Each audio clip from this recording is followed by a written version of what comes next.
मराठा आरक्षणाच्या मागण्यांसाठी प्रचंड ताकदीने मुंबईत गेलेल्या मनोज जरांगे पाटलांच्या मागण्या मुख्यमंत्री आणि मंत्रिमंडळ उपसमितीनं मान्य केल्या. मराठा आरक्षणाच्या मागण्या मान्य झाल्यानंतर मराठा विचारवंतांनी जरांगे पाटलांना कसं फसवलं, मुख्यमंत्र्यांनी काहीच दिलं नाही किंवा या जी-आरचा काहीच फायदा होणार नाही अशा पद्धतीनं सर्वांसमोर मतप्रदर्शित करायला सुरुवात केलेली.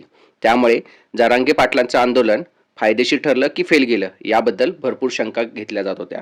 पण आता मराठा आरक्षण मंत्रिमंडळ उपसमितीनं एक बैठक घेतली आणि या बैठकीत महत्त्वाचे निर्णय घेतले आहेत. मित्रांनो, तुम्हाला काय वाटतंय? देवेंद्र फडणवीस सरकारने आंदोलनाच्या वेळी मान्य केलेल्या मागण्या मराठा समाजासाठी फायदेशीर ठरणार का?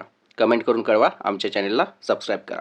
या समितीच्या निर्णयामुळे जसे जसे त्याचे परिणाम दिसायला लागतील तसे तसे मराठा समाजात जरांगे पाटलांचं नेतृत्व अधिक ठोसपणे पुढे येईल आणि त्यांना सर्व मान्यता मिळेल. काहीच फायदेशीर मिळालं नसताना जरांगे पाटलांनी आंदोलन संपवलं आणि त्यामुळे मराठा समाजाचा तोटा झाला.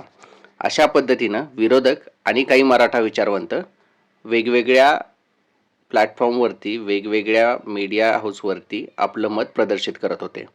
त्यामुळे मराठा समाजात संभ्रमाचं वातावरण निर्माण झालेलं आणि अशावेळी मराठा आरक्षण मंत्रिमंडळ उपसमिती बैठक घेते आणि त्या बैठकीत ज्या मागण्या मान्य केल्या होत्या त्या संदर्भात कोणत्या गोष्टी कधी करायच्या आणि कशा पद्धतीने करायच्या याचे निर्णय घेते.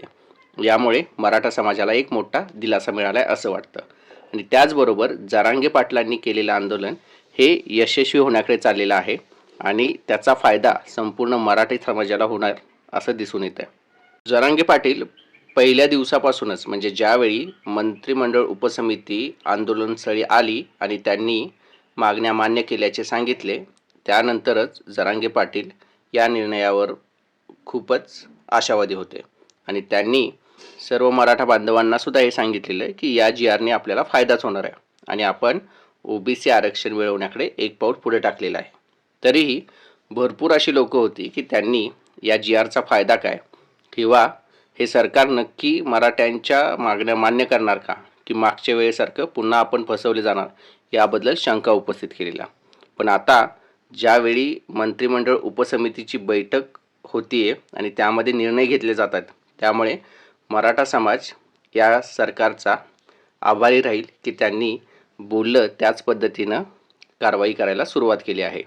आणि त्यामुळेच जर औंध सातारा गॅजेटची कारवाई पुढे सरकली तर मराठ्यांना, विशेषतः पश्चिम महाराष्ट्रातील मराठ्यांना मोठा दिलासा मिळणार आहे आणि त्यांच्यासुद्धा आशा पल्लवित होतील की ते ओबीसी आरक्षणामध्ये जाऊ शकतात. मित्रांनो, तुम्हाला काय वाटतंय? कमेंट करून कळवा. आमच्या चॅनलला सबस्क्राईब करा.